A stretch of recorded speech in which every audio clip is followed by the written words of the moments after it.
ফের আলোচনায় Kirkuk বানিয়াস pipeline. প্রায় ৮০০ কিলোমিটার দীর্ঘ এই পাইপলাইনকে হরমুজ প্রণালীর সম্ভাব্য বিকল্প রুট হিসেবে বিবেচনা করা হচ্ছে।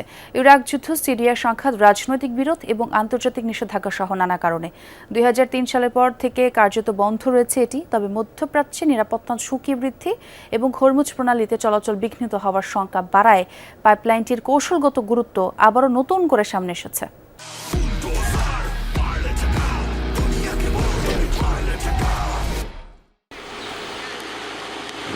মধ্যপ্রাচ্যের জ্বালানি রাজনীতিতে একসময় অত্যন্ত গুরুত্বপূর্ণ ছিল কিরকুক বানিয়াস পাইপলাইন। ইরাকের তেল সরাসরি ভূমধ্যসাগরে পৌঁছে দিয়ে বিশ্ববাজারে রপ্তানির অন্যতম প্রধান পথ ছিল এটি।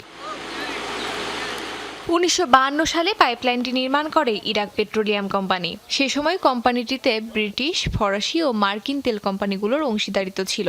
উত্তর ইরাকের কিরকুক তেল ক্ষেত্র থেকে শুরু হয়ে সিরীয় ভূমধ্যসাগরীয় বন্দরনগরী বানিয়াস পর্যন্ত বিস্তৃত ছিল প্রায় ৮০০ থেকে ৮৫০ কিলোমিটার দীর্ঘ এই পাইপলাইন। প্রতিদিন প্রায় ৩ লাখ ব্যারেল অপরিশোধিত তেল পরিবহনের সক্ষমতা ছিল এই পাইপলাইনের। এর মালিক ও পরিচালনায় ছিল ইরাক পেট্রোলিয়াম কোম্পানি। পরে পাইপলাইনের ইরাক অংশ দেশটির রাষ্ট্রায়ত্ত তেল কর্তৃপক্ষ এবং সিরিয়ার অংশ সিরিয়ার রাষ্ট্রায়ত্ত তেল কোম্পানির নিয়ন্ত্রণে আসে। কৌশলগত এই পাইপলাইন ছিল বৃহত্তর ইরাক মেডিটেরেনিয়ান পাইপলাইন নেটওয়ার্কের অংশ।